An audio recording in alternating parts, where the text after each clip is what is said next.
একটা মেয়েকে তোর পছন্দ, এ কথা তুই আমাকে বলিসনি কেন? কি বলছো? আমি আবার কাকে পছন্দ করলাম? ছোঁয়াকে। ছোঁয়া? এটা আবার কে? এক কাজ করো মা, ভাইয়াকে বিয়ে করিয়ে দাও। দেখবে তাড়াতাড়ি বাসায় ফিরছে, তখন তোমাকে এভাবে আর রাত জেগে বসে থাকতে হবে না। বিয়ে করবে শিশির?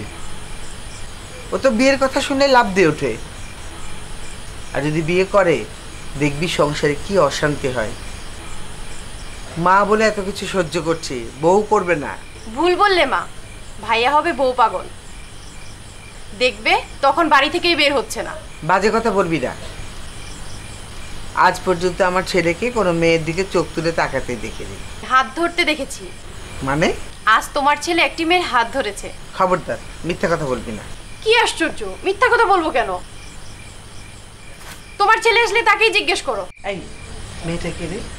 আমার বন্ধু। তোর বন্ধু? কি নাম ওর? ছোঁয়া। কোথায় থাকে? ঢাকায়। শিশির ঢাকা গেল কখন? তোমার ছেলে ঢাকায় যায়নি, ওই মেয়েটা এখানে এসেছে। আমি তখন কোথায় ছিলাম? তুমি তখন পাইলটের সাথে কথা বলছিলে। এখানে কোথায় এসেছে? পাশের গ্রামে মামার বাড়িতে বেড়াতে এসেছে। কিন্তু ছোঁয়া নামে তো তোর কোনো বন্ধুর কথা শুনিনি। শুনবে কি করে, সে তো আমার ফেসবুক ফ্রেন্ড। মেয়েটি দেখতে কেমন রে? অনেক সুন্দর। স্বভাব চরিত্র কেমন? খুবই ভালো, ভাইয়ারও অনেক পছন্দ। দেখো তাকে বউ করতে পারো কিনা।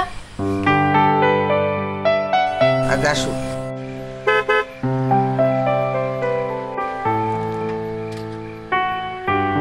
ওই তো।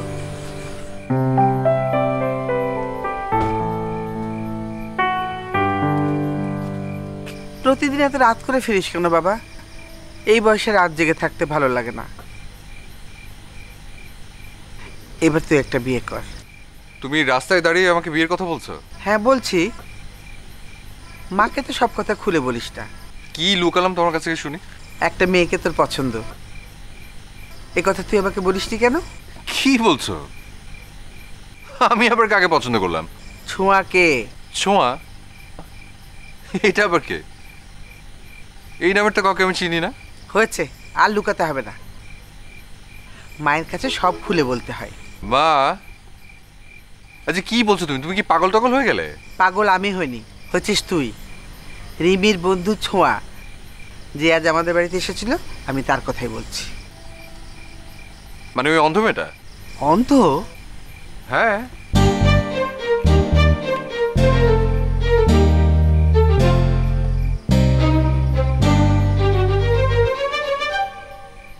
রিমি, রিমি, রিমি। হ্যাঁ মা, কি হলো আবার? মেয়েটা নাকি অন্ধ? না তো। শিশি যে বললো। ও হ্যাঁ, কিছুদিনের জন্য অন্ধ। কিছুদিনের জন্য অন্ধ? মানে?